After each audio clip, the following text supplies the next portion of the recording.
part of this area, part of this watershed includes the Sheckwell 26 reserve lands, and also very dependent on this watershed for water now and in the future. Today we're talking about the Gibsons Elphinstone watershed. I think we'll probably talk a little bit about West Howe Sound as well as the meeting progresses, acknowledging the new biosphere region and the importance of this area to the biosphere. But we are talking about how we protect what we consider to be our most valuable natural asset, and that's the aquifer and the watershed and the recharge area that all work together in a natural system and have done for hundreds and hundreds of years, until we came along to put borders around it and boundaries on it and activities on it and roads and streets and everything else. It was perfect. It's still probably perfect, but we want to make sure it stays that way. Through this meeting today, we want to inform each other of the overall health of the aquifer and our concerns with respect to the aquifer and how it's operating. Talk about what we can do in the long term to ensure the aquifer is protected and continues to provide a service to all of our communities. And importantly so now to the community, the Sunshine Coast, that through the Church Road wells will, like Gibsons, rely on this aquifer for the source of water. Our watershed is a natural asset. It's impacted by natural events, climate change, fires, activities on the land, development, human actions, inactions, accidents. Accidents happen. Iqaluit got an accident, impacted their water. The Army had to come in to provide support to them. If our water gets impacted in the same way, we're not going to have the Army come in and help us because we just don't have that volume. When I lived up in Gibsons, when I was the administrator in Gibsons, part of our emergency planning was water because we had a very shallow aquifer. It was one of where you put the pumps on and started the pumps, all the puddles disappeared because all that water was surface water being drawn into the drinking water. Our backup plan was, quite frankly, in Smithers, they had a very large storage area for bottled water. And so our backup plan was to access that bottled water capacity in the case of an emergency. And we had made connections with the people there and understood the train schedules and what would happen if we actually needed to access that level of water. We don't have a similar backup plan here for Gibsons. Right now, we know that the system with the SCRD could not handle all of Gibsons at certain times of the year. At other times, perhaps, but at certain times of the year, we would all have a problem. So the focus is on protection. The focus is on looking at the different kinds of things that we can put in place, whether through regulation or bylaw, or simply by developing better working relationships and sharing information. Today, the watershed functions. It's fragmented by government, each with different responsibilities, lacking coordination in some cases cooperation. And it is like most areas, threatened by climate change and development, as I mentioned. Protection of source focuses on how we can collectively manage the watershed in the aquifer and how much alteration of the land, whether from development, forestry, stormwater erosion, population growth, climate change, can the land bear before the natural system is impacted. That's what we're concerned about. Things are going on as we study. And at some point in time, we actually have to stop things from going on, or at least make sure that those things that are happening in a very sustainable way.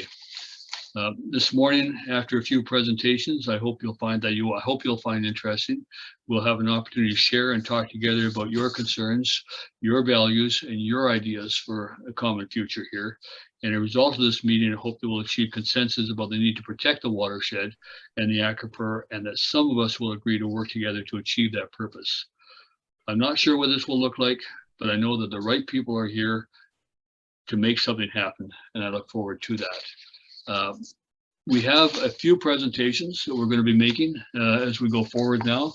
I will do a kind of an introductory PowerPoint, followed by Dave Newman, our Director of Infrastructure, and Michelle Lewis, who's our Natural Assets Manager, Herman Ziltner will make a presentation specifically on District Lot 1313 and the impact of that lot. And Suzanne Singer has slides about the broader area of the West Howe Sound aquifers, and some very actually good detailed slides with pictures of the aquifer, much more so than I brought up. So before we start, does anybody have any questions, concerns? Our time frame for this meeting is 2 hours. The invitation list, as many of you will see from the screen, includes all of the provincial government agencies that are involved in this area, the SCRD, the Town of Gibsons, the Squamish Nation, several non-government organizations are involved in watershed protection, watershed management, as well as individuals who are concerned about the watershed. You know, and watershed is more than just about water. It's about habitat. It's about bears. It's about salmon. It's about all sorts of things that take place in the watershed. So we have the Bear Alliance with us. We have stream keepers with us. People who are concerned about the watershed as much as we are concerned about it with drinking water. We're concerned about the environmental and qualities of the watershed as well.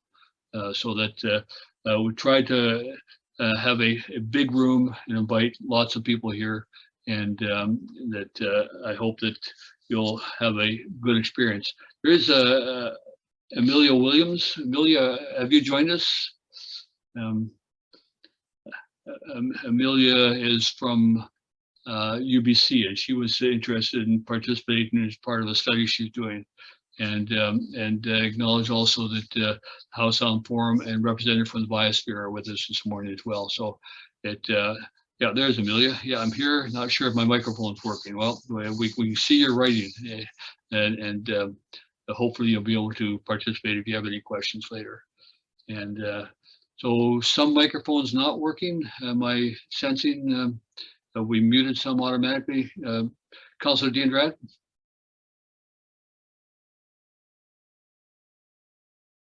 Yeah. Oh, okay. It's just the screen is not being shared. We can see just 16 people. On the other panel, on the other meeting, we could scroll and see everybody. So there's something happening with this Zoom in particular. Yeah, I think that I'm not sure what the technology of that is, but we're obviously we won't see everybody on this one screen. It would have to be more than one screen, but I'll just jump in quickly. So this meeting is a webinar, which means that only the people who are set up as panelists will have their video and be able to speak, and then everybody else will be an attendee. There would be the possibility that if you'd like an attendee to speak, that I can make that possible. I think we would do that, and thank you, Marcy. So we'll make that opportunity. So thank you. So let me start by sharing my screen.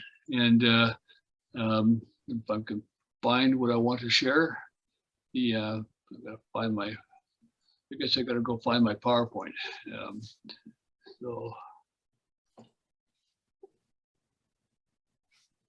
as I shut it off last time.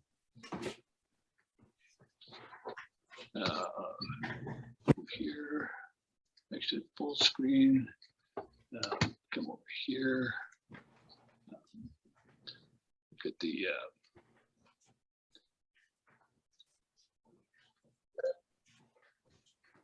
can't see that one. Again,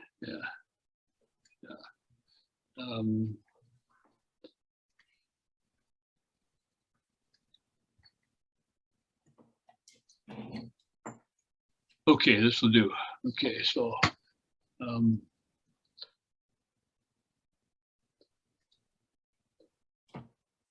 I'm coming back to you, I promise.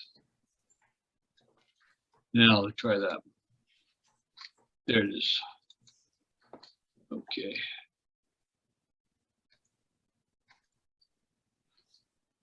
Okay, now I want to get rid of this sidebar, which I'm not sure how I do other than do that. Okay.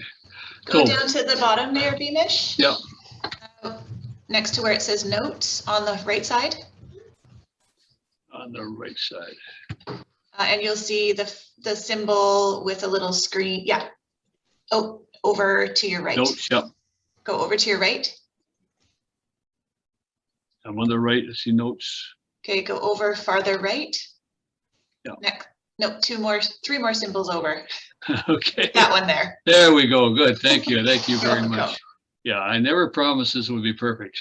And so that I'm happy to be able to accommodate that. So, Elphinstone-Gibsons Watershed Dialogue. Thank you.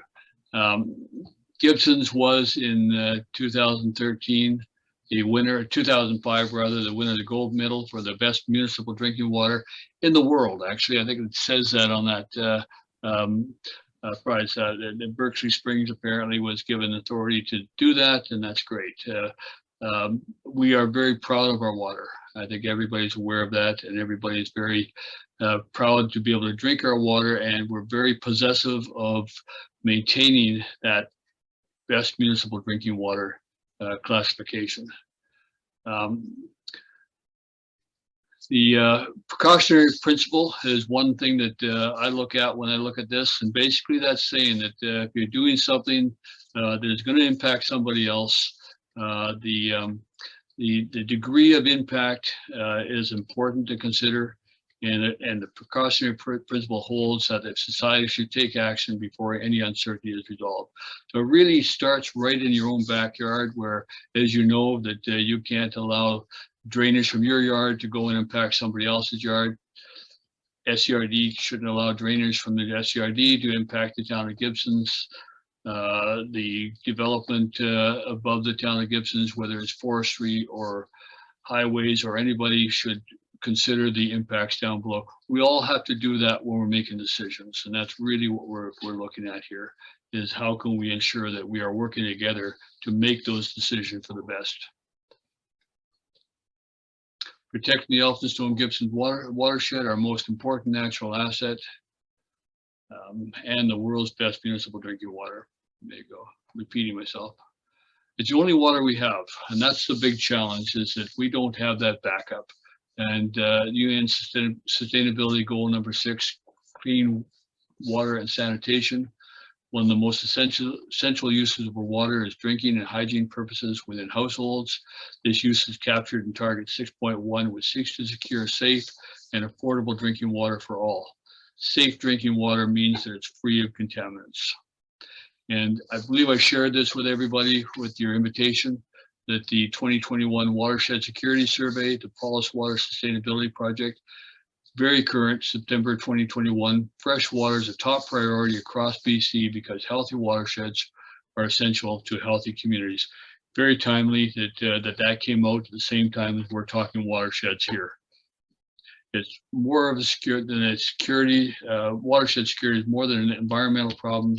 It's a reconciliation, health, and economic imperative. Our challenges here with the Gibsons area and the Gibsons watershed is that there's ongoing development, logging, increased regional growth and demand for service, population growth, climate change impacts, lack of visibility and public awareness of the watershed, and multiple jurisdictions with a lack of coordination and communication on activities within the watershed. This must be a shared priority, and we need to act now to ensure that the watershed area is managed and that people and our governments are aware of their responsibility to protect it. There's a shared authority for stewardship. The Squamish Nation has been here hundreds of years and allows us to be on the land that they have protected.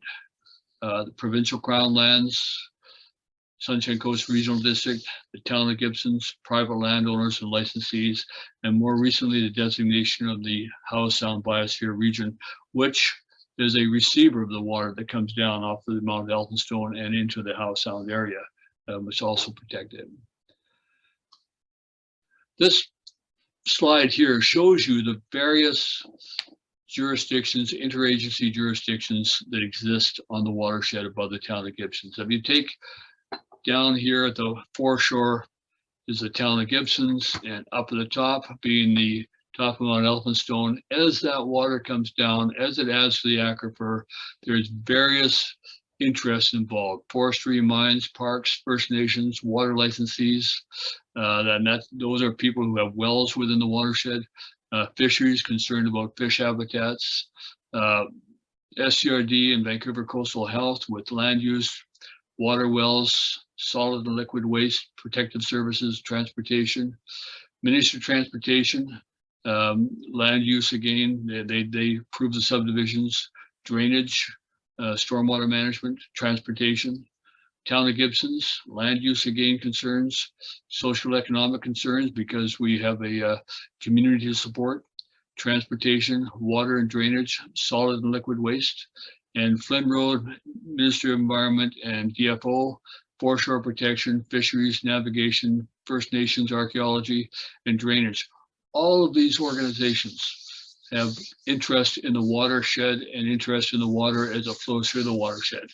Unfortunately, we're not working together.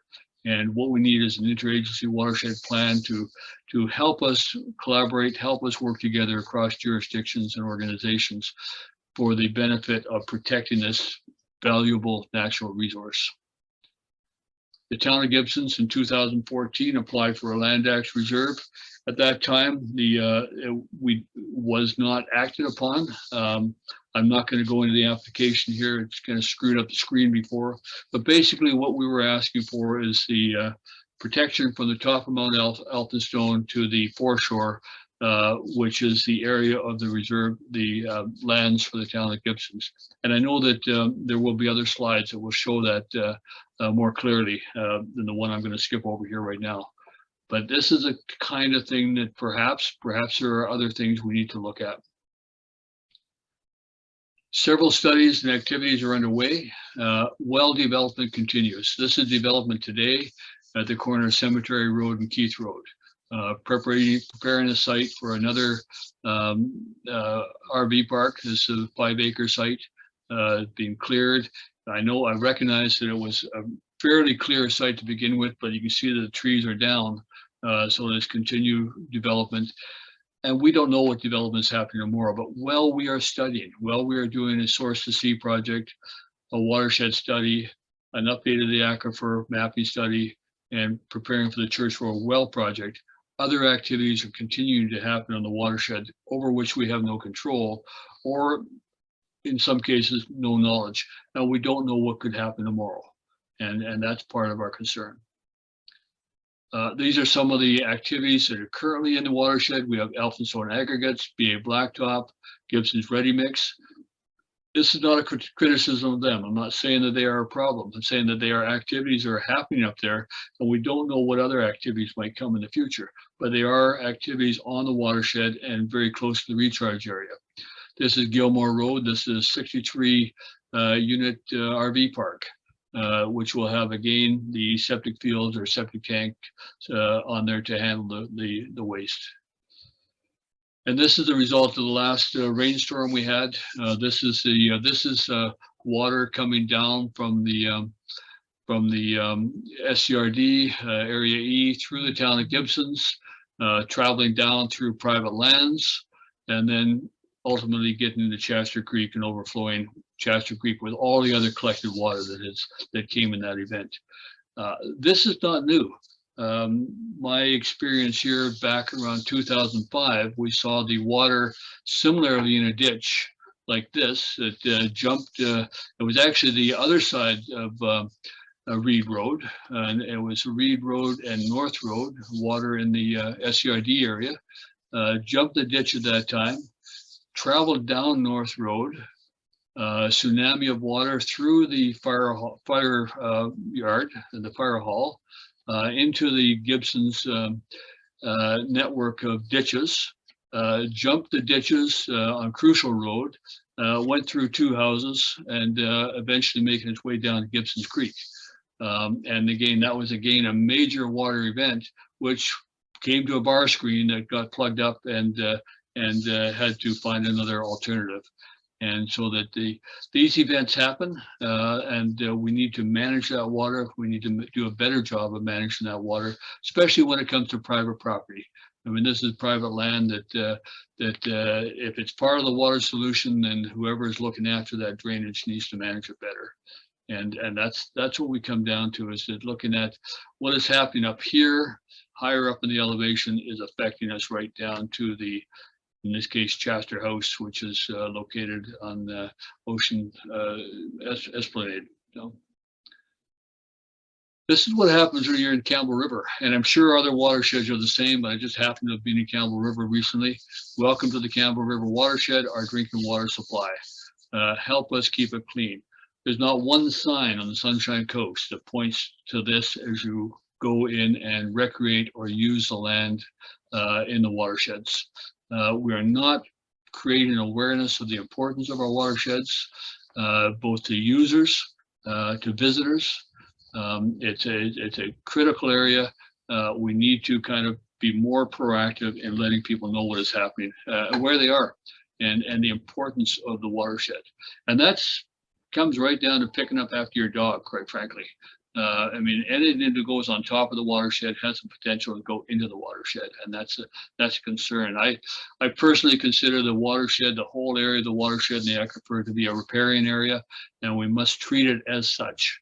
The continuing to remove trees and continuing to clear land is simply causing us some headaches downstream in impact within our own community, and we're concerned about that in Gibsons as well. So today is an opportunity for us to talk. We're going to be some presentations. There'll be public awareness and information through this process. I thank you all for being here. We're going to look at what are some of the legislative and regulatory options, bylaw options. Town presentation will tell you what we're doing from a bylaw perspective, permitting options, and how we can do better at public information and awareness. Well, that's our goals for today, and you will have a chance to talk among yourselves, and ideally sometime around 11 o'clock we'll break into smaller groups to give you a chance to focus on some of the things that are important to you. So we'll stop there, and I'll come back to you shortly. Thank you. So thank you for that. And before we begin that, are there any questions that anybody has? If not, I'm going to ask Mr. Newman, Dave Newman, the Director of Infrastructure for the Town of Gibsons, to do a presentation. Dave. Thanks, Mary Beamish. Just give me a second. We'll see if we can get this. Okay, can you see my screen? Yes, you can. Thank you. Great, thank you. So just a little bit of background, and now I'm trying to get to move, and it's not moving. Excellent. Hang on a minute. Okay, there we go. This is more or less the area that we're talking about. This is the what we refer to as the Gibsons Aquifer. And this map is from the Gibsons Aquifer mapping study that was completed between 2009 and 2013. I don't refer to it under an aquifer number. Recently, the ministry has combined aquifers, and the extents are actually further over in both directions. It is unclear at this point as to how these aquifers or sections of the aquifer interact. It's one view is that there's actually kind of lobes of areas where the aquifer can discharge, but may share common recharge areas. We have very good information in through the Gibsons area, and Gibsons, you can see the town boundary right there, but less precise information further out towards the Church Road area, and then down towards in this direction here. And this is another area where we really need to work together with the ministries and with our neighbors, the regional district, to collaboratively collect information on this area so that we have a better indication of what we actually have and what activities may or may not affect different areas and how much water can potentially be drawn from these aquifers. And it's another example of where we need to ignore political boundaries and work together to establish what we actually have as this natural resource and how to best manage it. Without the information, it becomes very difficult to manage the resource and to protect it. This is a cross section of the aquifer from the same study. Down here is Town Well 3, and then up here you've got Payne Road, Reed Road, and up into the area where the gravel pit actually is, Fiedler's Pit. This is an exaggeration, a vertical exaggeration of 26:1. So it's yeah, looks more extreme on the slopes and so on. But this yellow layer is the Capilano layer and the Capilano aquifer. This is usually what you will see springing up and showing up in lower reaches as groundwater, and it is likely one of the sources of waters that earlier inhabitants of this area would have used, because you could have actually dug a well as opposed to drilling. Here is the what we call the aquitard, the green area, and that's what caps the aquifer and creates a lot of protection for the actual aquifer itself, which is this orange area. These are different wells that we've got or that we have records for. And at some point or other, there is bedrock down there, and in some locations, it's unknown as to how deep that bedrock is. This dashed line here is the actual water level in the aquifer. And so down here, you can see it goes right up against the underside of the aquitard and is in fact artesian, which means that the water in the aquifer, if you puncture the aquitard, it will come up above the ground level. Whereas up here, you won't have that same happening, because it's actually unconfined in the upper areas. Once you get up here, this is more or less where the elevation where Fiedler's gravel pit is, as I say, more or less. But you can see where the aquitard, the green aquitard, pinches out, and this is one of the routes for recharge of the Gibsons Aquifer, and why activity that occurs above the town is so important for us to be aware of and to understand how those contaminants can actually get into the aquifer. We don't want to be discovering pollutants in our groundwater and annual groundwater test, because if we see those pollutants, it means that whatever event, if we pulled a contaminated sample out here, whatever event up here actually happened 10 years ago. And so that's far too long time, obviously, for us to be able to respond to something that happened in the past, and why we need to understand the potential dangers, potential contaminants, long before they show up and cause a problem in the aquifer. We've done a lot of work in aquifer protection.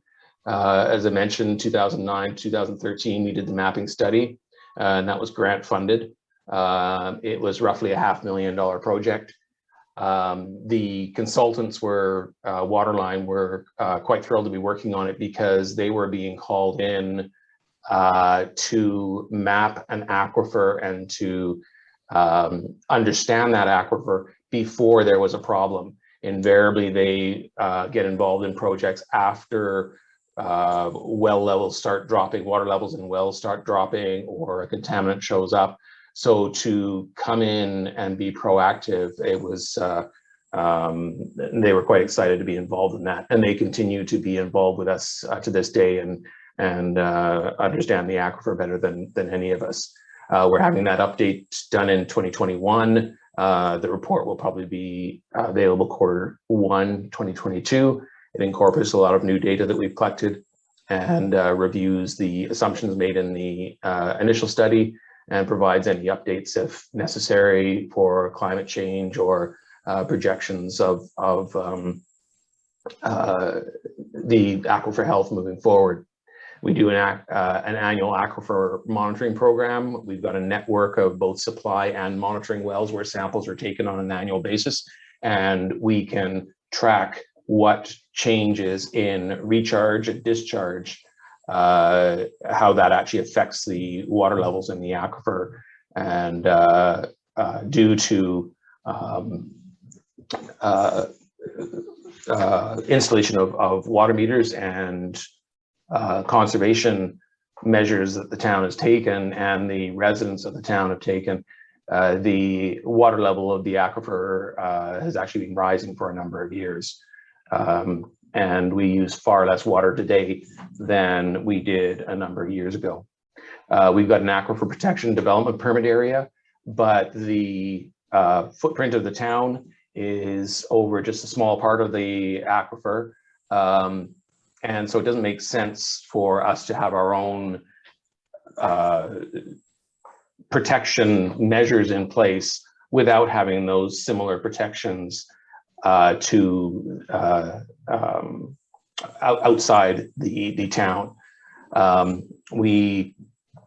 One of the main focuses is protecting the aquitard. However, it's also the aquitard is that protective layer over top, but also protecting our wellheads, making sure that there's not contaminants from development that can make their way into the groundwater. We did metering and cross-connection control program, which is stewardship of water use, and so the town is 100% metered, and we know how much water is actually getting to residents and users. It helps us track leaks, and is a measure of stewardship of the aquifer. And the cross-connection control protects the town's potable water supply. We have an asset management policy that recognizes natural assets as something that we need to be consciously taking care of, just like we do engineered assets. And so when we're looking at the recharge area, that we need to be looking at it as similar to any constructed asset. And in fact, in many ways, it's far more important to be focusing on the natural assets as opposed to the engineered, because changes can occur in an aquifer that cannot be recovered. We have a water regulation bylaw, provides direction for drilling, for geotechnical investigation, etc.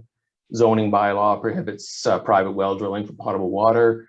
We have a development cost charge bylaw. Development cost charges are something that developers pay to upgrade infrastructure to accommodate the growth from development, and that identifies projects that will improve aquifer protection, will include monitoring wells that will help us understand the aquifer better, and also identifies creek improvements to counter high flows from past development, back to that do no harm that the mayor mentioned.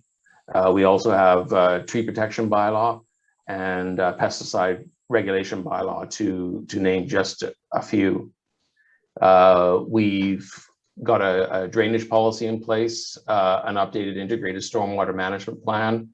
We're constructing White Tower Pond, which is going to buffer the flows from growth in Upper Gibsons, as well as protect Sharman Creek downstream.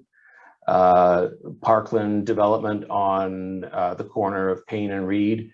We've far exceeded the requirements of our subdivision bylaw in that one, excuse me, and the Parkland ponds actually retain the 1 in 100 year storms and release it at a 1 in 2 year rate. So during high flows, you don't see any significant change coming from the Parkland development. And that's in order to protect the downstream creek. However, some of those photographs that the mayor was showing is water flowing in and out of the town that does not have the same sort of measures in place and can still damage the receiving waters. We have a creek monitoring program and a flow monitoring program in place right now.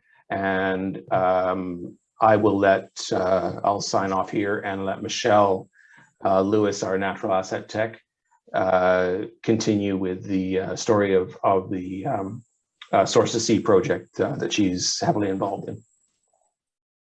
Thank you, Dave, for that update. And Michelle, your continuity with your presentation with Dave's is important, so I'll let you carry on. Thank you. Thank you.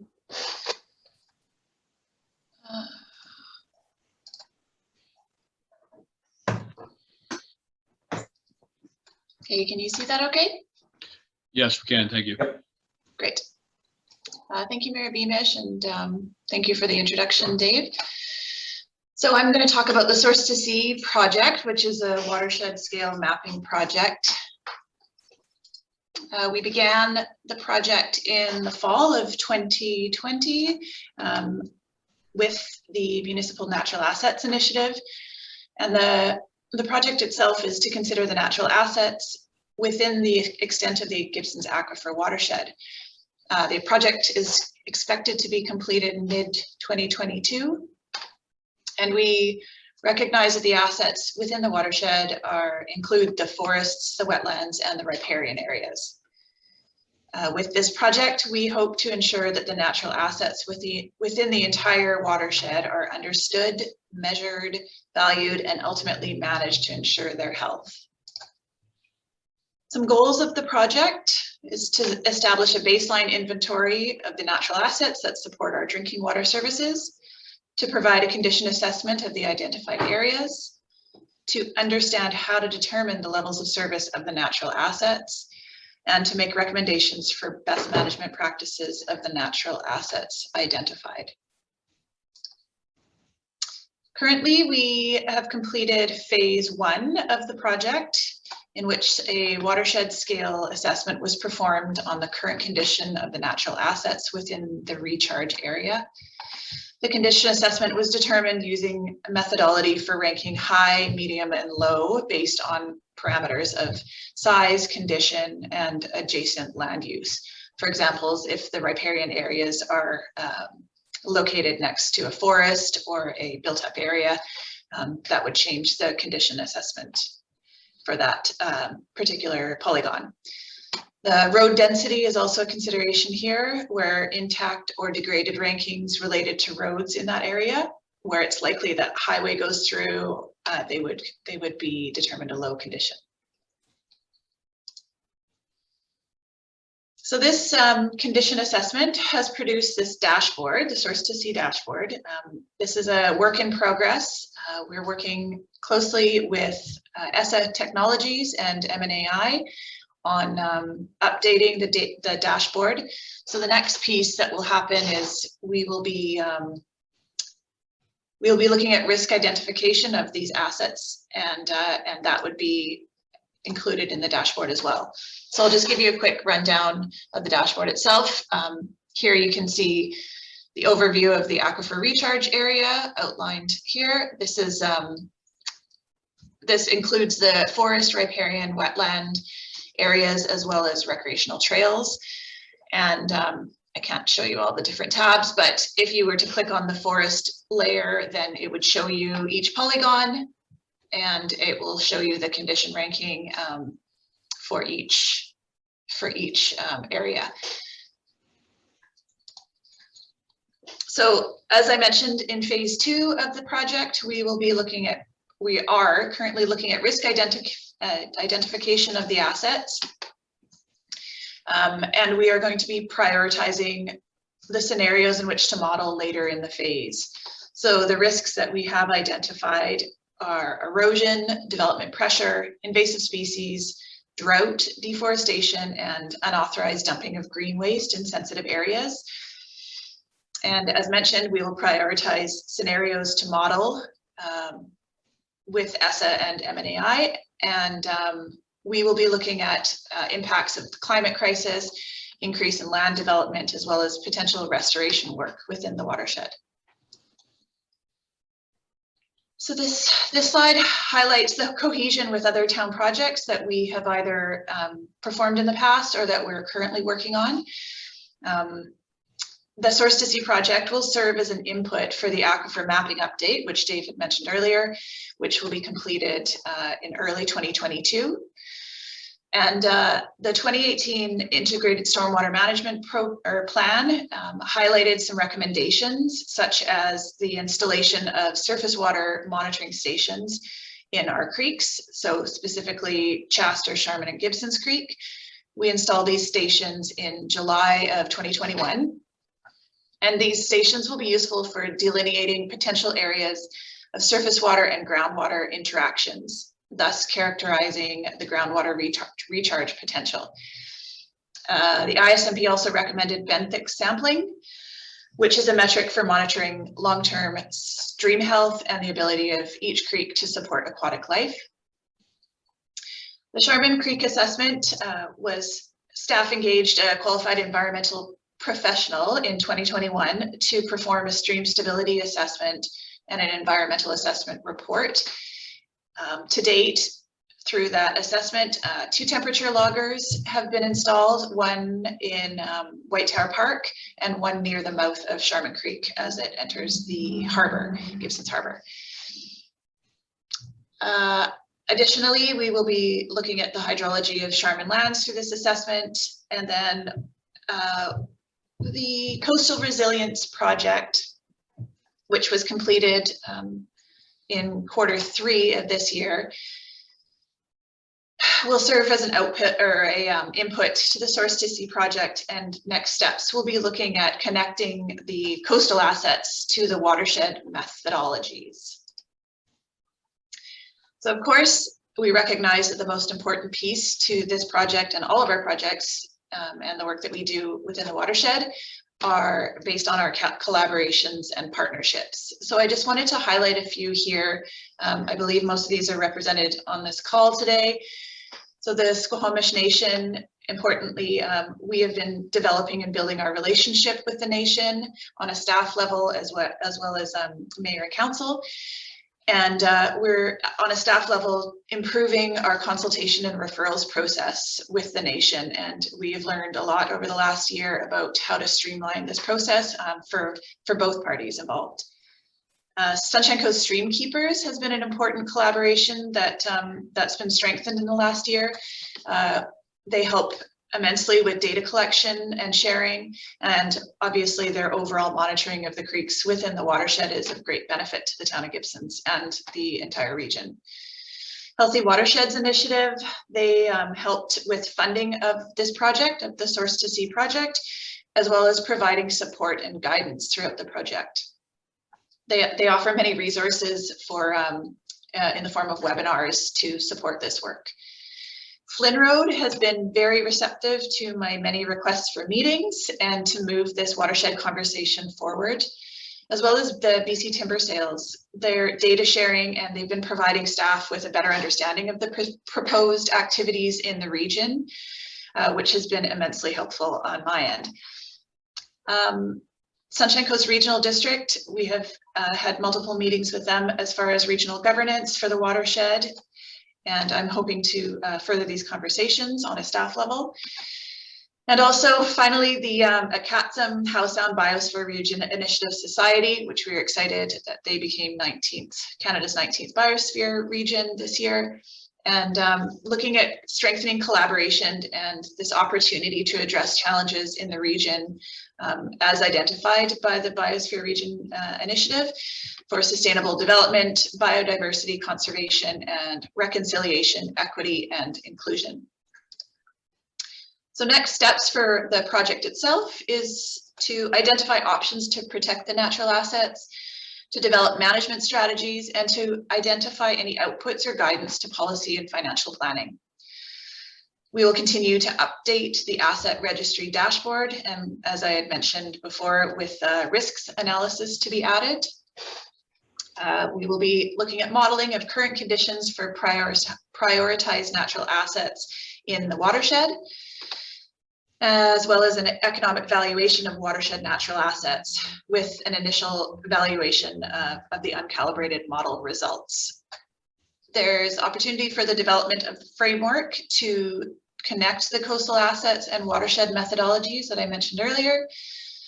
And finally, a report, technical document, and roadmap will be produced for other municipalities that are interested in doing this work to help them develop their watershed scale mapping projects in their communities.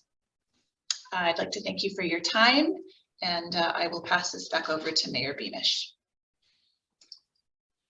Michelle, thank you very much. And I would be remiss in not acknowledging that Michelle also presented at the climate conference in Glasgow this past week, so that she's had an opportunity for some pretty big international exposure, which is important. So before we go on to the next presentation, basically kind of told you what's happening in the town of Gibsons. Does anybody have any questions about that with either Dave or Michelle who are here? Please identify yourself, hands up, and Marcy will invite you in. Yeah. Mark Hiltz, Director of Area F. Yeah.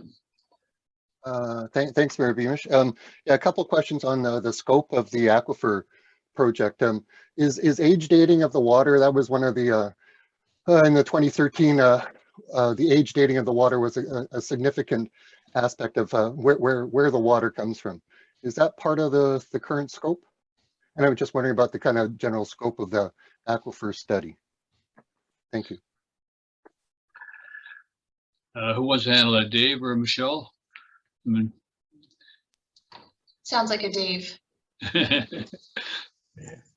Sorry, and I was discreetly trying to take a phone call from, and so I missed the question. The question is on age dating of the water. Right now, we talk about it being a 9-year flow down to from source to taps.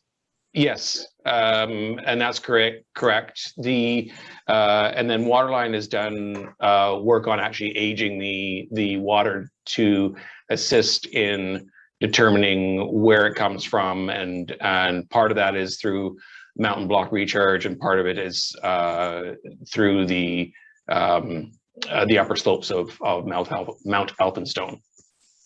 Yeah. Thank you. Mark again. Just for clarification, so the current scope of the project includes verifying the existing dates of the water using similar techniques as what was done in the past? So are you talking specifically the aquifer mapping or the Source2C? Aquifer mapping, the helium, the tritium, all these kinds of environmental tracers. No, that we won't be going into that sort of depth at this point. I'm not sure if they would update that, 10, 15, 20 years down the road or not. But it's more the input of drilling information that we have gathered throughout the town and adjacent, which helps Waterline determine the depths and the thicknesses of the various layers. And then they will also be looking at the levels of in the aquifer in comparison to our pumping rates, and determine if any of their projections need adjustment. And then they'll also be looking at climate data to ensure that we still have an adequate contingency, if you will, and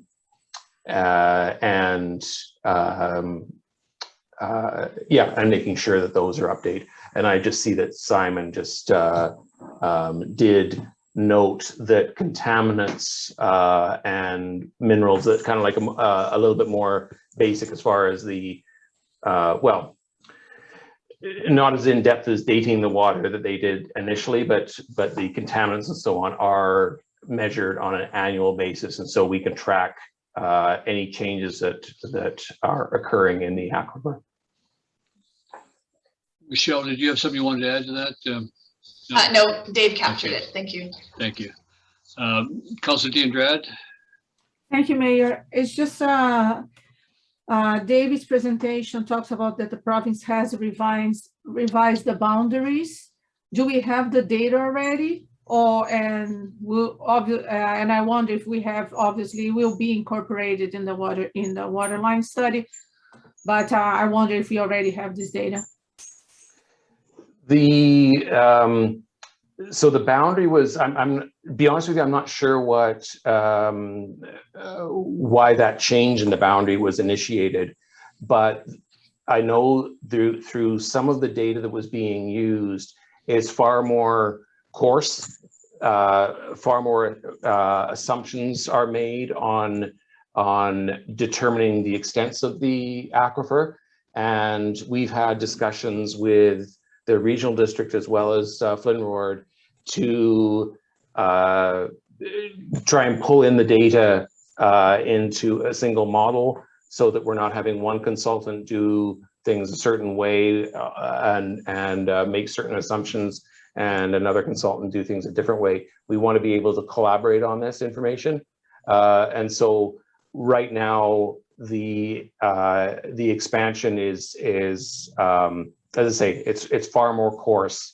It's likely that the Aquifer mapping update will mention it, but we do not have the level of data in order to understand that portion of the aquifer as well as we do with the boundary originally established by Waterline. And it's important for us to be working with the regional district to determine where future monitoring wells can go to help us expand our understanding of what is actually happening underneath our feet. Thank you. Councilor Diandrad, you mind if we move on and without getting into too much into that level of detail right now? I was just, Mayor, expecting, because we have the province represented here, perhaps they have something to say why. I mean, if the province has updated the boundaries, why don't we have this data, or why are we not using this data? That's what I'm trying to understand. Is anybody from the province able to answer that? Ellen? No, I'm not really sure that I'm able to answer that. I think, you know, what I heard was that there's conversations going on around the discrepancies in the lines, and that there's collaboration occurring to try and determine, you know, where things should go. I don't think we have secret information or anything like that. It's just a matter of sorting through, where these should go, and appreciate the presentation and the comments from Dave that indicated there's a need to try and align that so that there's, a foundation for the conversations that are happening around watershed management.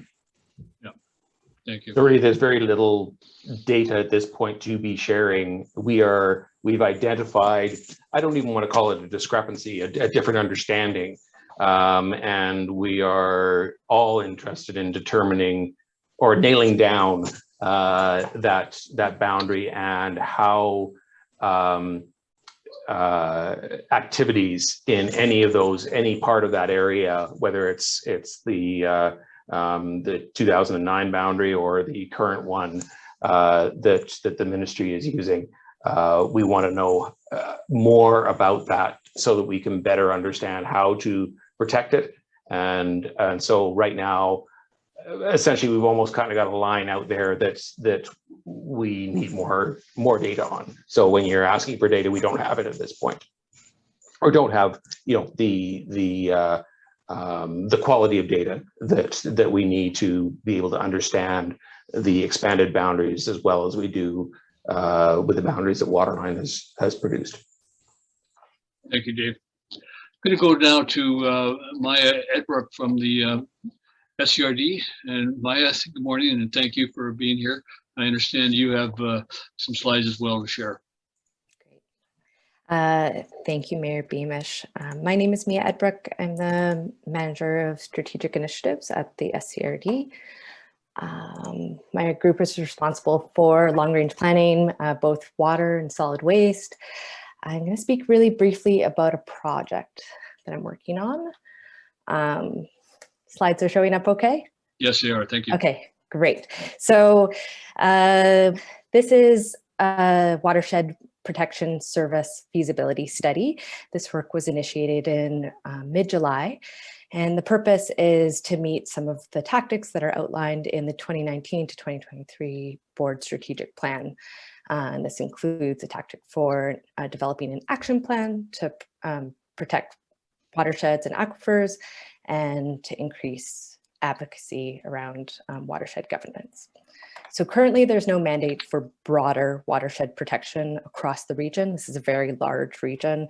Most of the responsibility currently falls under the province. So our process is this project is primarily funded through a grant through the Healthy Watersheds Initiative. It needs to be completed by mid-December. So we've brought on consulting firm Econics to help support us develop this business case that will look at different options and the opportunities and challenges with different watershed programs. So here, we're certainly not the first. The Regional District of Nanaimo established a program in 2007. It was a new service. So this is in regional districts. You have to have a mandate to deliver certain types of services to your community. So the Regional District of Nanaimo established theirs in 2007. They've done a lot of work since then. If you're interested, they have some great resources and different events going on all the time that they deliver through this service. And then the Cowichan Valley Regional District did so more recently in 2018. So each service is unique. So we certainly wouldn't be looking to copy exactly what they're doing. And these programs, they enable a lot of the work that I think we've been talking about today. So it could be undertaking different activities like additional monitoring, data and science, more outreach and education about watershed protection, and informed land use planning. So the next steps for us, we're working on this business case. Limited capacity, so we're trying to talk to as many different sectors. So we've spoken to people, some people who are on this call, looking for representatives from as many different groups as possible. We'll be developing this business case by the end of the year, and then we'll be bringing it to the board for approval in January 2022. And then if approved, we'll be seeking broader engagement from the community in the late winter, early spring. And then just to confirm, so it would be, we're looking at lots of different options. If we were to proceed with a new service, it would need to be approved through a referendum. Great, thank you. Thank you very much. And I certainly appreciate that the scope of the work that you have to do is much broader than strictly looking at the Elphinstone-Gibsons Watershed Aquifer. It's a monumental challenge, looking at the entire regional district in that context. I'm going to go to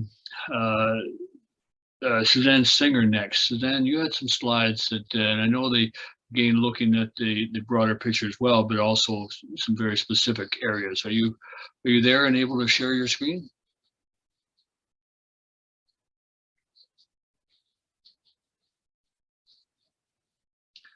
Did we lose Suzanne? No, I just need her to be able to speak. Just one moment. Okay, thank you.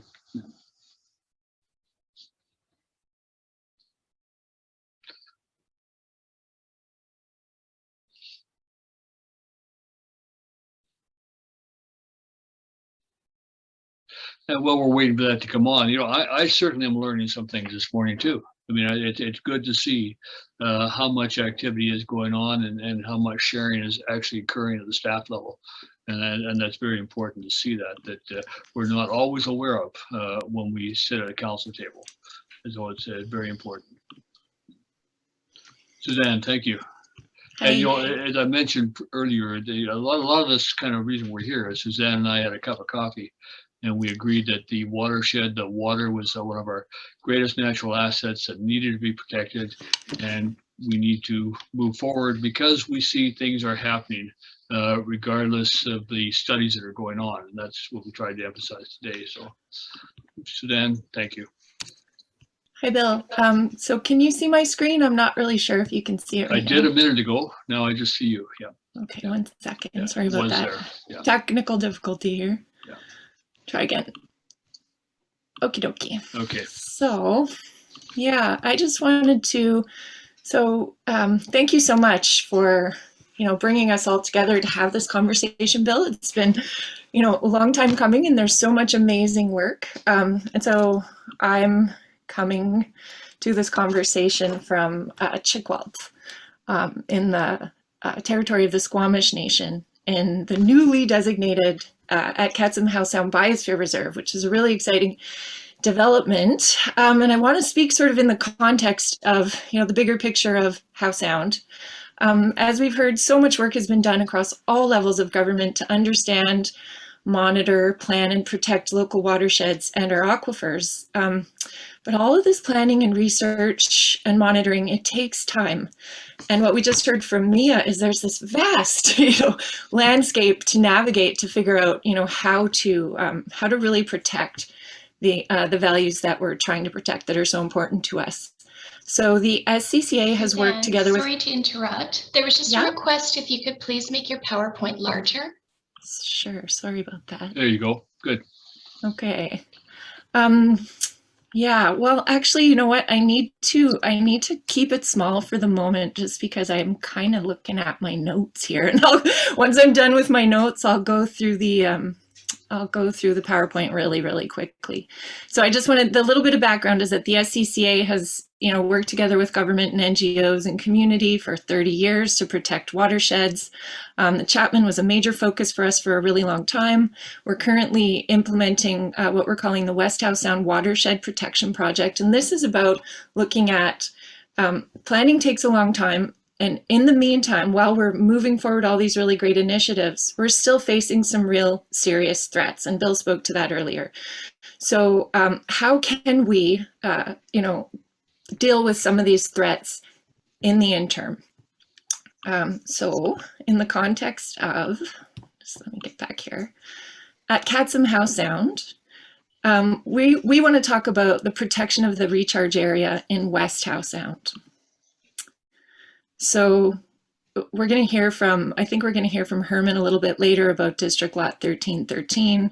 This is a proposed cut block by BCTS within the West Howe Sound watershed. I just wanted to give people a sense of, these lines here on the map are our aquifers. This big one down here, Aquifer 560, is what we call the Gibsons Aquifer. And this one over here, Aquifer 552. This is the Hopkins-Langdale Aquifer. And these two water sources are basically the best hope for the Sunshine Coast Regional District and the town for future water supply to make up the water deficit and avoid having, stage 4 and potentially stage 5 water restrictions going forward. So this area in West Howe Sound is where, and Dave has done such a great job of showing, the mountain block recharge area where the water comes from and then fills these aquifers that we draw from. And so I really wanted to just give everybody a visual so we can see, this is where we live. And all these little creeks and streams and all this water coming down is what we're talking about. And this here is Gibsons Creek. So how can we move forward to address some of the short-term and long-term issues that we're facing? from our perspective at the SCCA, we think collaboration is the fundamental piece. And Dave spoke to this earlier about, different layers of data and questions that we still have. The BC government does their mapping and monitoring, and so does the town, and so does the regional district. So from our perspective, bringing these groups together in conversations like this to collaborate, to find the funding, support each other, and undertake mapping to delineate the full extent of this recharge area so that we have a line on a map and we can say, this is the space that we really need to protect. That's sort of a fundamental first piece. Obviously, with all the work that we do, we need funding and capacity to engage with First Nations, to make sure that we're implementing DRIPA, and also to inform and engage the public so that people understand what's going on and why it's so important. And this conversation is sort of a fundamental piece in all that. We're proposing, and again, this is a conversation, so this is us coming to the table saying, this is what we think makes sense, and the town has done, sort of moved this process forward as well, to looking to designate, well, I'm going to get to this in a second. They've asked for land use designations. So we're saying we think that we need some short-term land use designations. And then, of course, long-term protection. So Aquifer 560, this is Gibsons Aquifer. Aquifer 552 is over here. This is from IMAP BC. This is a BC government mapping. These are some of the land use designations that we have already existing. This was a really interesting piece for me when I started researching this project was, we have our community watersheds under the Forest and Range Practices Act, which are meant to protect our drinking water supply and don't always get all the way there.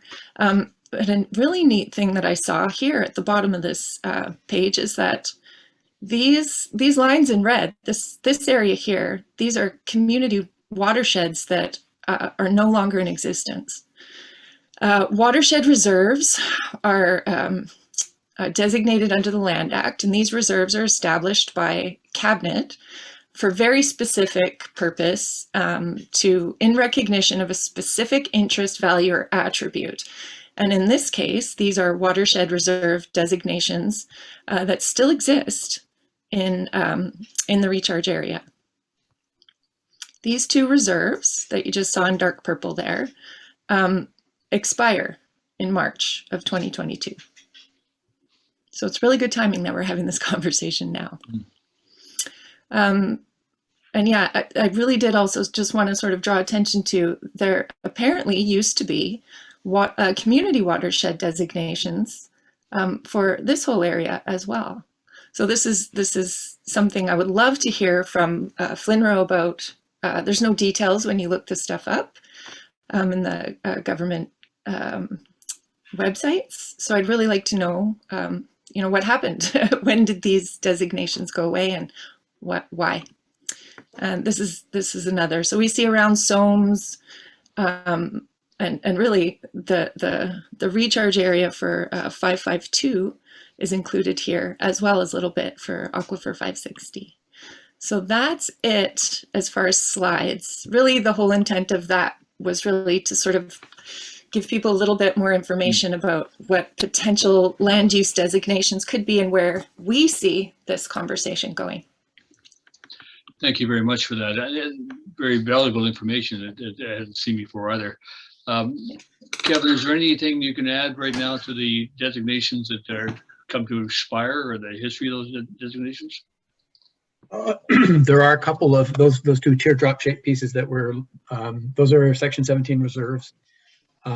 They were identified to me, a month or so ago when I asked about what we had over there for reserves. I think it was following up one of your questions, Mayor Beamish. And yeah, they're on our books. We generally almost always actually renew or at least review for renewal reserves as they come up towards expiry. So those ones have not come to me yet for consideration of renewal or replacement because we're just not at the stage of renewing them as of yet or reconsidering them. And frankly, you know, the boundaries of those two teardrop pieces didn't align with the boundaries that you'd expressed interest in before. So there is some weird overlap involved. So I think this conversation is important as part of the collaboration we've all been speaking about, better understanding what's going to be most effective and serve us all in meeting our objectives going forward. Yeah, thank you. Thank you for that. And any questions before we proceed? We had a presentation from Mia and from Suzanne. They take an opportunity to ask any questions right now. We have one more presentation, and that's, as Suzanne alluded to, is Herman's going to talk about District Law 1313 and concerns about that and some of the history there. So, Herman, are you with us?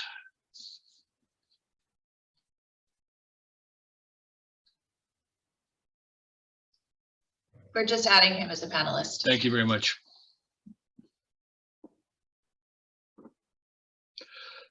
We received this presentation last night by council, and I know the regional district has seen it before as well. So thank you, Herman Ziltner with the Reed Road and the Area E Reed Road Forest Committee. So, Herman, welcome this morning.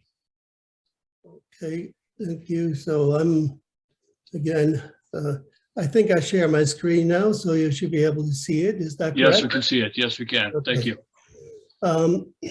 So I thank you, Mayor Beamish, for having the opportunity to talk here. I've been brought into this conversation since we share some common interest. Myself and a group of others, including Colin Clark, have been working to save the Reed Road Forest for 8 years now from the chainsaw. And can I forward? No, okay. But just briefly, the Reed Road Forest is a 120-acre parcel at the foot of Mount Elphinstone, right above the Gibsons Aquifer 560, very close to Gibsons. It's a forest that regenerated after a fire about 115 years ago. So it's a beautiful biodiversity and so on. So it is part of the aquifer and was designated as watershed reserve in the 40s. Now, we heard climate change, pressures of development, and so on are happening here as well. So it's worsening long-standing problems. We have flooding all the time in the benchlands below. So Whitaker Creek that flooded washed out Lower Road 2 years ago or a year ago. Stormwater of Shirley Creek washed out Russell Road twice already in 2014 and 18.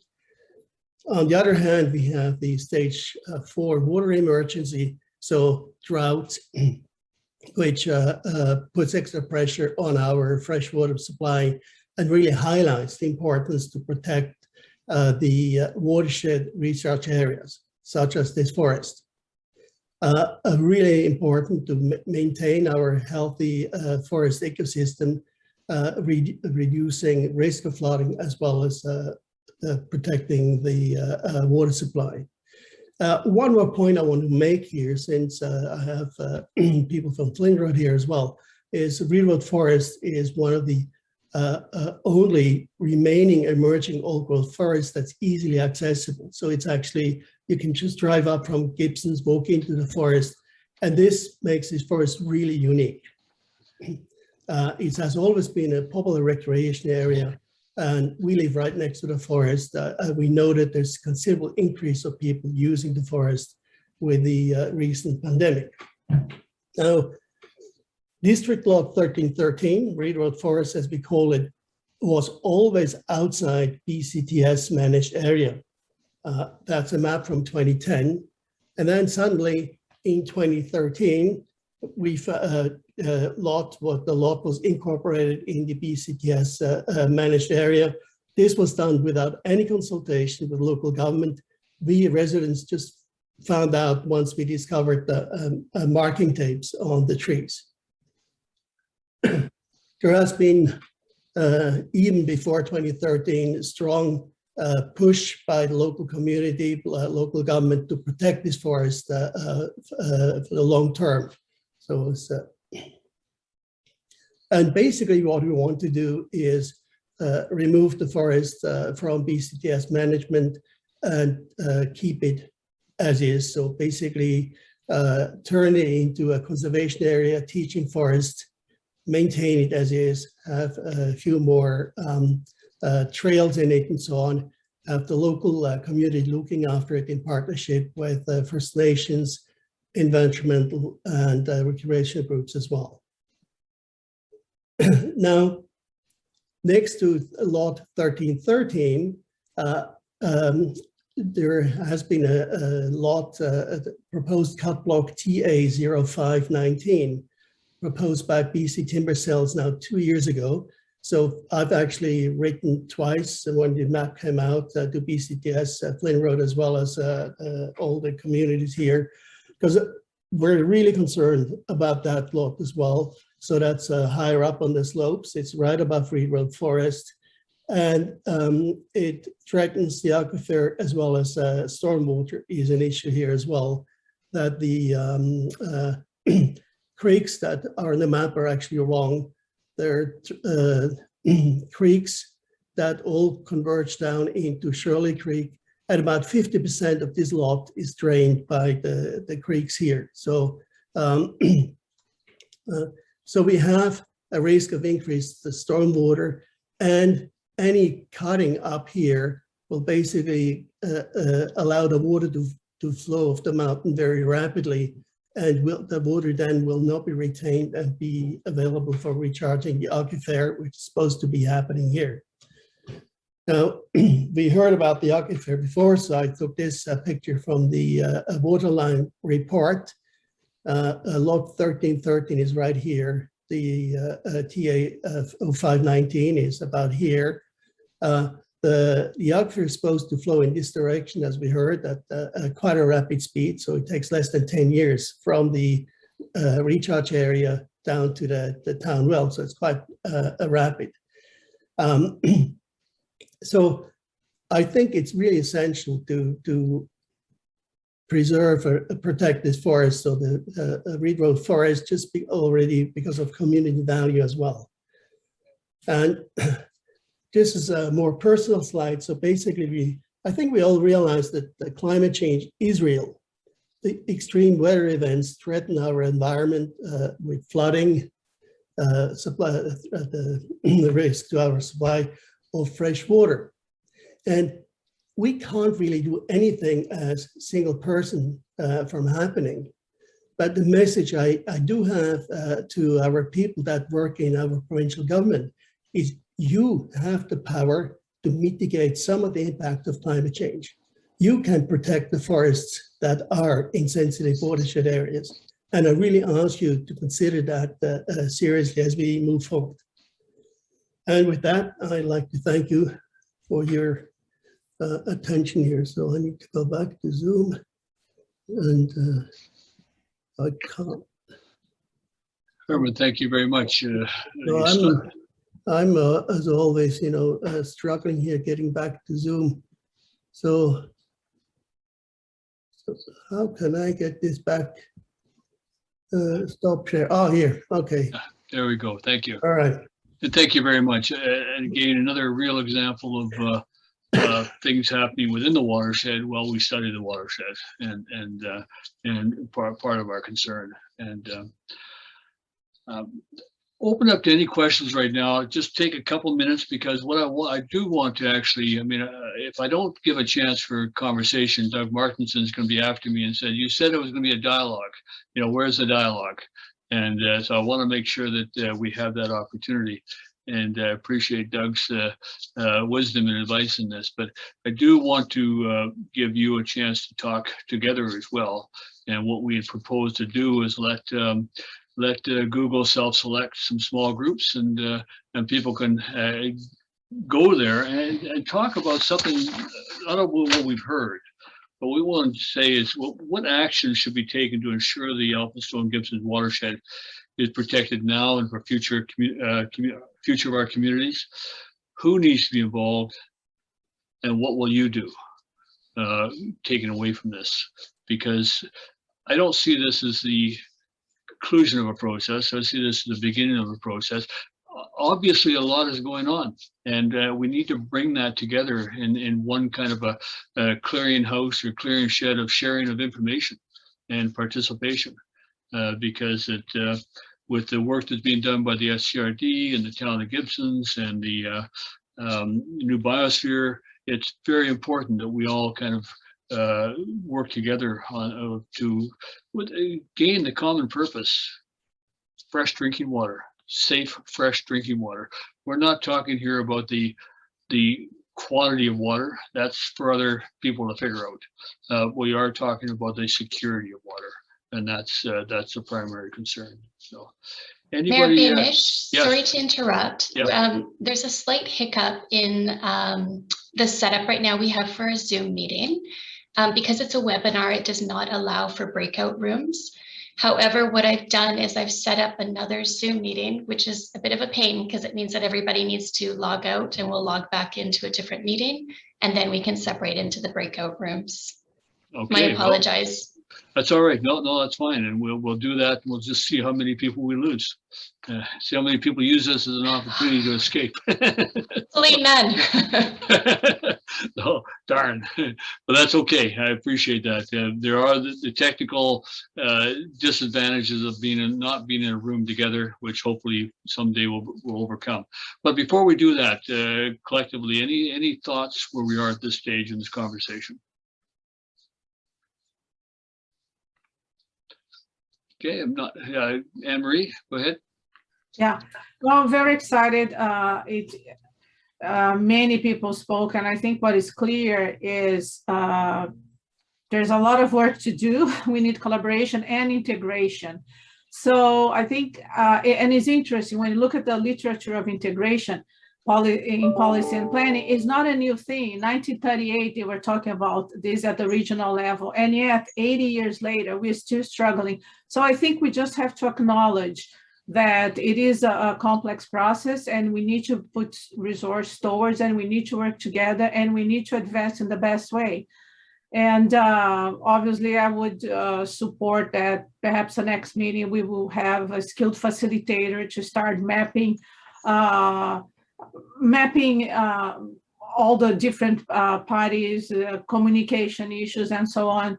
But I think and as the ministry spoke, it is a process that can take a long term, 15 years. We don't have 15 years, so we must find a way of speeding up the process. And I see, actually, we have a lot of the pieces of the puzzle already, but I think I would like to see this happening fairly soon.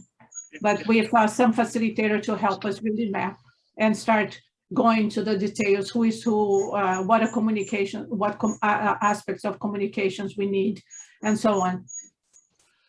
Okay, well, let's log out and log back in. Everybody, a new link has been sent to you. So please, we'll see you again in a minute. So working now with Suzanne on Gibsons Creek. Suzanne Singer, we're taking the temperature of a creek and going down there and visiting the creek on a weekly basis as being really a good opportunity to learn. And I know there's some other people here on this call that are also involved with stream keepers, and great work that's being done. We all need to do that. And I also acknowledge, and we talked about it before, is that we're talking more than water. We're talking habitat. We're talking all things that happen that are affected by development in the watershed, and so that that's a big part of the conversation. So I'm going to let Marcy do the sorting hats thing and see what happens. So I will put everybody in the breakout rooms, and I'm going to post the questions that Mayor Beamish put forward into the chat feature, so you can find the questions there to kind of stimulate your conversation. All right, so I'm going to put you in rooms now. 15 minutes. Well, welcome back, everybody, and I appreciate that 15 minutes is not a lot of time to talk. It is a lot of time to make new friends, though, and to gain new respect for each other. I was in a small group of which I knew everybody, except I met Simon Wing, who's with Waterline, who's doing the work for the town. And then Michelle was in the same group along with Michael Mazer, which is an amazing mix. So the important thing that I want to get across, and when I asked which actions should be taken, well, that's what we're here to talk about today. Who needs to be involved? We're here. We're very fortunate to have representation from all of the local governments and ministries who are involved in this area, and that's really, really being key, along with the representatives from the province. What will you do? I'm going to tell you a story, and that is that earlier this year, Michael Mazer was wandering around as he wants to do in trail walking and hiking, and he came across what he felt was a contaminated site. He reported that appropriately on the RAP line. Ministry of Environment came out. I subsequently visited the site with Suzanne Singer and Donna McMahon, and it led to a conversation at UBCM with the Deputy Minister of Environment, and it leads to somebody from the Ministry of Environment being with us today. That's what can happen when people get involved.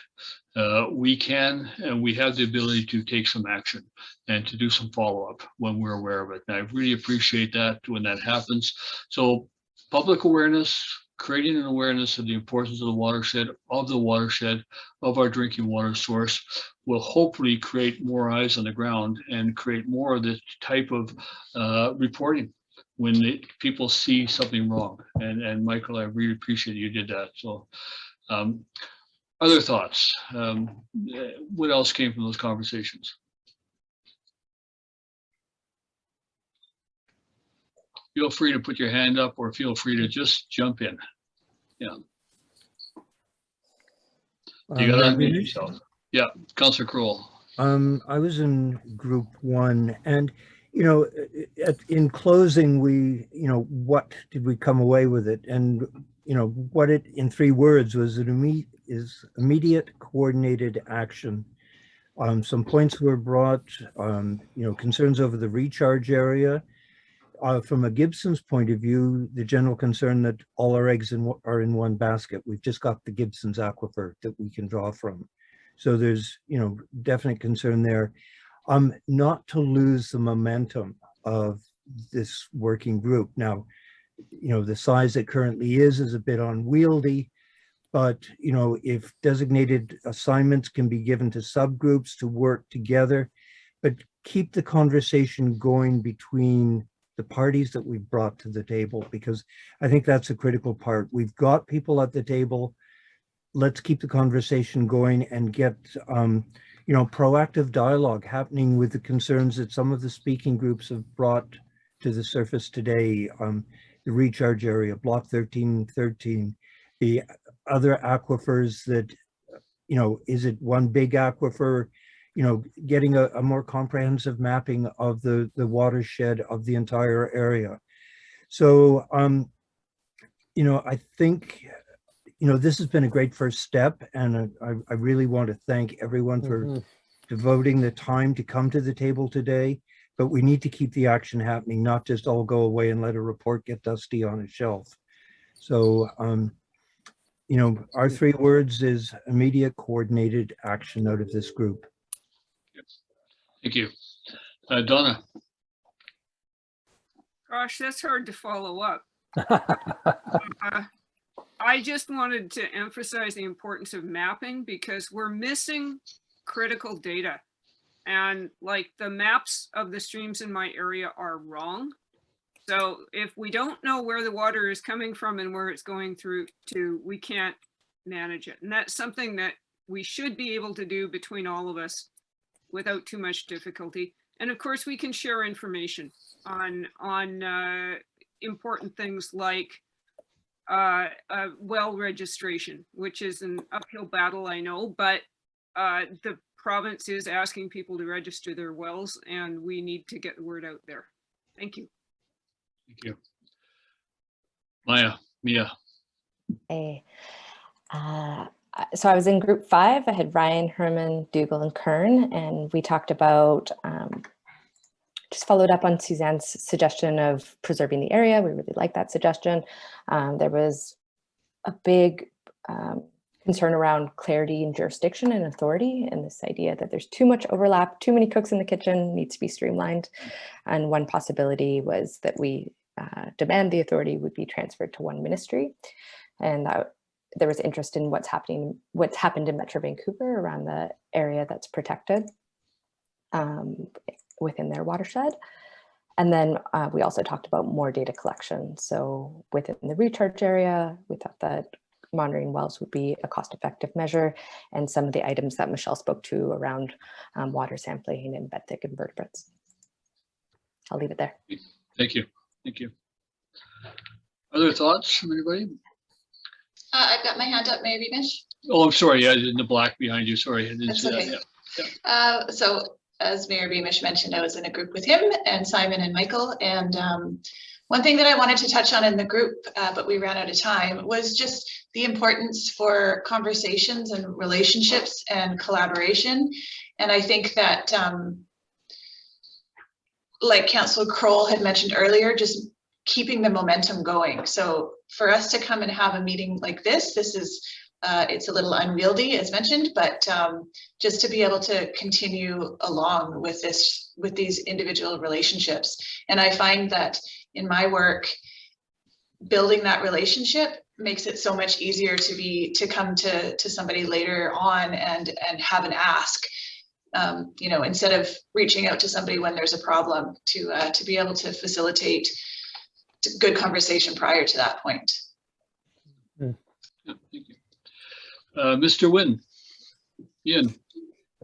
Thank you, Mayor Beamish.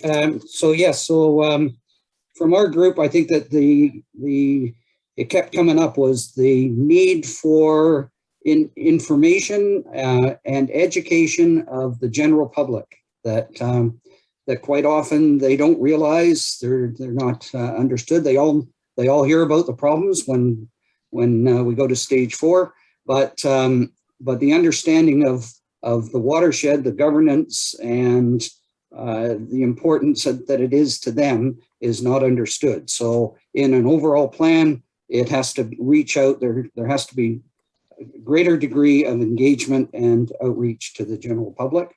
The use of the RAP line in reporting, that was mentioned before, but that came up as well. The Town of Gibsons, with its ability, because it's in a much smaller defined area, has done a tremendous amount of good work.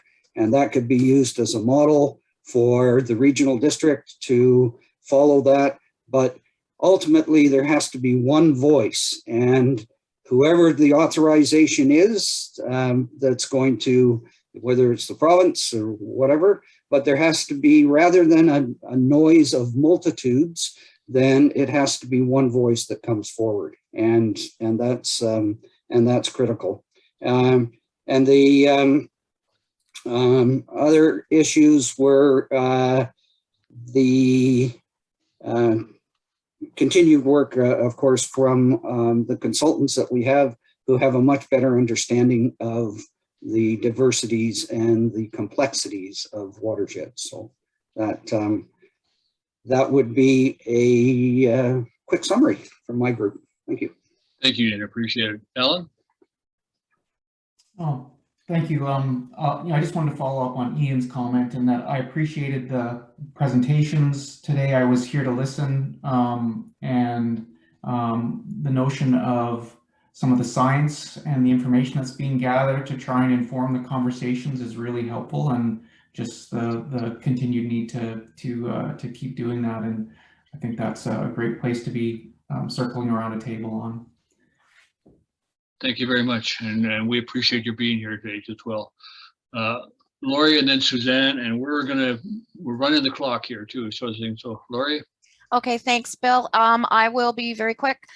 We all agreed in our group that this was a great first step, and really appreciated the collaborative and cooperative nature of everyone coming forward and sharing thoughts and information, and going forward, wanting to very much continue on that collaborative, communicative step, and of course the communication is going to be key going forward, but also the working together, because we have a vast number of agencies that are represented here, whether it be government or you know, volunteer organizations such as Streamkeepers. We're all incredibly invested in this, in these watersheds. And so that is going to, that necessitates a working together atmosphere. So if we can all commit to that, I think that we're going to be able to make some pretty big things happen. So thank you very much, Bill, for arranging this. I know you put a lot of work into this, and thank you for Town of Gibsons. Thank you. Suzanne? I think our group covered a lot of what's already been said. We sort of jumped into the nitty-gritty on a couple of things like land use designations. And I think I love this immediate coordinated action. And so we made this suggestion that, you know, how do we do that? Moving forward, do we need a smaller working group of you know, key stakeholders who have information and data to share? So I hope that might be a viable suggestion, you know, bring together a working group. Next steps to keep this conversation going. And then really one of the things that came up is, you know, the sharing of mapping and data, like having a, you know, one place for this information to be stored is really important. And then identifying short and long-term measures for protection, because there's a lot that that is imminent, and then a lot that's very big that that's important to do. Thank you. And I invite you all to share your ideas with me. If you want to send me thoughts that haven't been expressed, that you want to express, please, I'll make sure they get done. Councillor Diandret, I do have one request prior to leaving, because we might get cut off pretty quickly, and that was, does anybody object if we share the invite list and the list of people who attended? I've had that question. You can send me a note if you are concerned, and I'll do appropriate editing. So thank you. Councillor Diandret? Yeah, just a feedback on our group. I think a lot of it has been said, but I think one of the things that we discussed is how the prioritization of action. So in order for us to do that, we need to kind of understand, for example, the Town of Gibson has been very comfortable in certain areas. But what is our struggles? Where do we need, where the communication is happening? It's just to have an idea, because I learned as I spoke with WASAC, I wasn't aware of what they were doing, right? And Rebecca brought other perspective of the work that she's doing too. So it would be, to me, you know, whether I would like to have, first of all, like a better sense, that's what our group discussed, or where we are in a full picture, right? All our, the struggles that we are having right now, so we can map this, right? And the things that are working and the things that we need, whether information or communication improvement. I would like to see a map of this, not the other maps that Donna mentioned about, but like a mapping of where we are at the coast. Very simple, but very visual. I think it would help to understand. Okay, thank you. And we are recording this, so I'm going to go back and look at the responses and pick things up and feed back to you. But Ruth, I noticed your note there about a working group. I think that's how the biosphere got started, isn't it?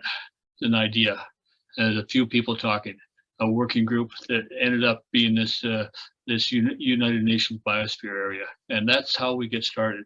But there are kind of immediate things. I mean, there are things that you know, as I expressed my concern, while we study, development continues, and we need to. What we need to do is ensure that as that development continues, that the right questions are being asked of that development. And so that they can feed into that process. So that's one thing I encourage. The whole idea, I appreciate Director Pratt bringing up, Chair Pratt bringing up the idea of signage, supporting that. I think that the Town of Gibsons is very happy to work with you on what would be a shared sign, a shared logo, and WASAC, I think it's great that you were here, because you've been focused on source of water and looking at where we get the water supply.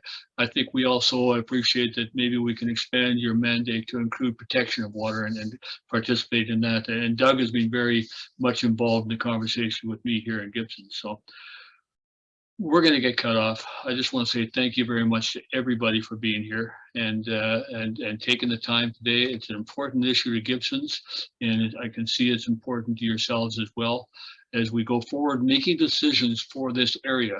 I hope you remember what this conversation was about, and that it may influence you in terms of the kinds of decisions that we make. And remember, we're here together. We can work together. The right people were here in this room, and I really appreciate that. So thank you very much for all of you for taking your time. And with that, I say thank you. I say goodbye. Thank you. Take care. Thanks, Bill. Take care, everybody.